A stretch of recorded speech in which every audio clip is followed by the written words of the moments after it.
RMC 100% Coupe du Monde. 100% Coupe du Monde. L'invité du morning. 44 sélections au compteur, 3 compétitions majeures disputées avec les Bleus, dont 2 Coupes du Monde et une finale malheureusement perdue en 2006. Alou Diarra est avec nous ce matin. Bonjour Alou, merci beaucoup d'être avec nous. Oui, bonjour. Vous êtes en route sur le chemin de l'entraînement, je crois, pour aller du côté de Troyes. Vous êtes bien matinal, hein ? Oui, exactement. Il y a encore 4 jours, Alou, à patienter avant ce France-Angleterre. Comment vous le sentez justement, ce match ?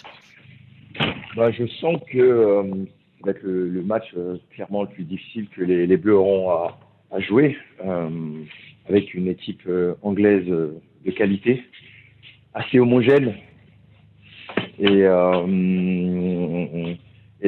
avec beaucoup d'impact physique et c'est surtout ce que je crains chez les Anglais, c'est leur potentiel sur coup de pied arrêté, une des faiblesses des Bleus. Donc là, il faudra être vraiment très vigilant et concentré. Une question de Charles Chevalier pour vous, Alou. Oui, bonjour Alou. On parle beaucoup ces jours-ci du leader Kylian Mbappé. Vous, en 2006, évidemment, il y avait un leader à la fois technique et naturel qui était Zinedine Zidane. Est-ce que vous pensez que ce Kylian Mbappé-là peut mener les Bleus en tant que leader jusqu'au bout dans cette compétition ? Oui, clairement, c'est leader d'attaque, c'est la star de l'équipe. C'est celui qui fait les grandes différences dans les grands moments. Il est décisif. Kylian a beaucoup d'impact, voilà, sur l'animation des offensives des Bleus. Et aujourd'hui, c'est clairement le leader offensif, mais c'est même plus que ça. Je pense qu'il a le respect de tout le monde du football. Parce qu'il arrive à créer des exploits par son talent et c'est pour ça qu'il est aussi important.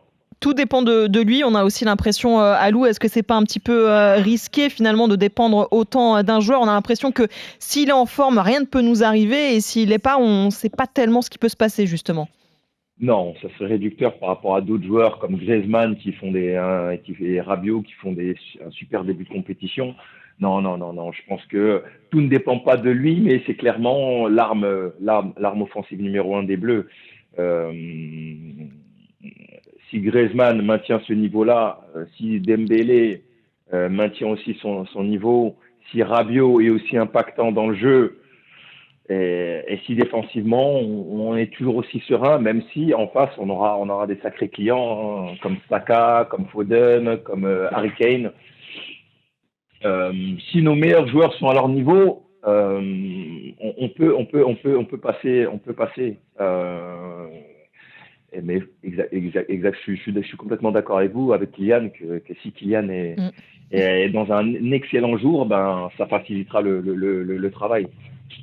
Alou Diarra, ancien international français, est avec nous ce matin dans le morning du mondial. Une question de Nicolas Bayou.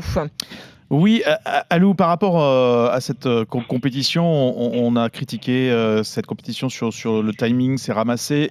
Pour nous, auditeurs et fans de l'équipe de France, on a envie que ce France-Angleterre il arrive dès demain. Est-ce que pour les joueurs, il y a assez de temps de récupération ?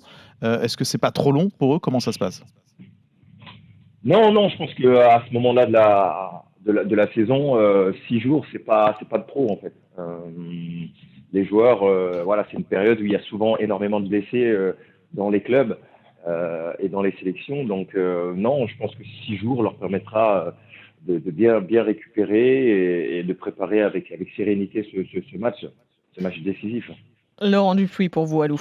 Ouais, salut Alou. Moi, ce qui m'intéresse aussi, c'est de savoir comment est-ce qu'on aborde en tant que joueur ces matchs à élimination directe, c'est-à-dire que c'est pas un match de poule, tu sais quel coup près qui peut tomber à la fin de la rencontre. Donc, est-ce que psychologiquement, il y a une façon particulière d'aborder ce match, ou est-ce qu'il y a, je sais pas, un préparateur mental qui peut aider ? Est-ce que c'est quelque chose auquel on pense quand on est joueur ?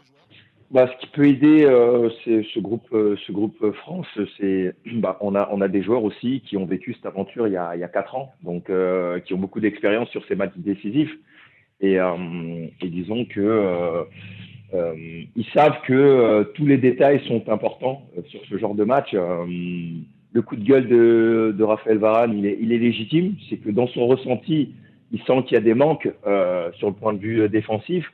Et il veut rectifier ça avant le match décisif contre l'Angleterre. Donc,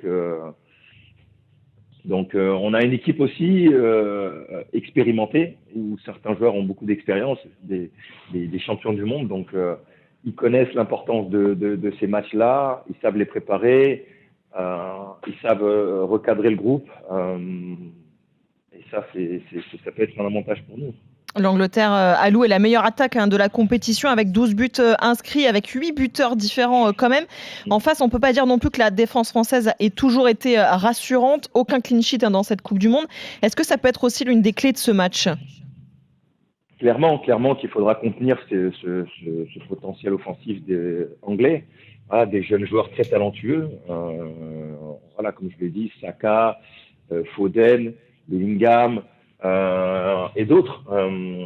Ils ont Rashford, j'ai oublié Rashford aussi de Manchester, qui fait un très bon début de mondial. C'est sûr que l'équipe de France devra montrer beaucoup plus de solidité et de rigueur. Ne pas laisser cette équipe prendre confiance offensivement, parce qu'ils ont clairement des arguments pour nous poser des problèmes. Sans langue de bois, Alou, est-ce que tu n'as pas un petit peu peur de ce duel entre Koundé, qui est quand même pas un spécialiste du poste de latéral droit, et Foden, qui marche un petit peu sur l'eau, qui est vraiment exceptionnel dans la vista, dans la technique. Est-ce que tu penses que ça peut être vraiment l'une des clés de cette rencontre, ce côté gauche de l'attaque et ce côté droit de la défense ?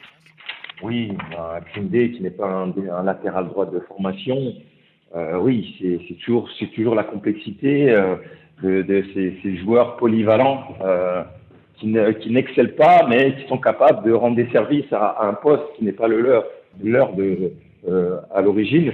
Donc Koundé a défensivement des qualités, clairement. Il l'a prouvé lors de ses dernières saisons. Maintenant,